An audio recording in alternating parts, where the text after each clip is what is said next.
শিক্ষাৰ্থীসকল আজি আমি আহিছোঁ প্ৰথমটো ভাইৰেল ট্ৰিকলৈ। ধৰা হ'ল তোমালোকক এককৰ ঘৰত 5 থকা কোনো এটা সংখ্যাৰ বৰ্গ উলিয়াবলৈ দিলে।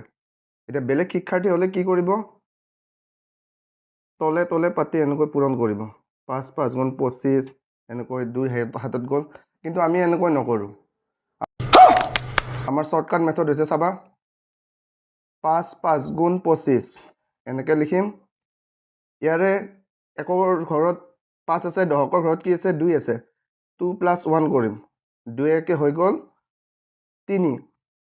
3 × 2 625। এবাৰ আকৌ চাবা, আৰু এটা কৰিম।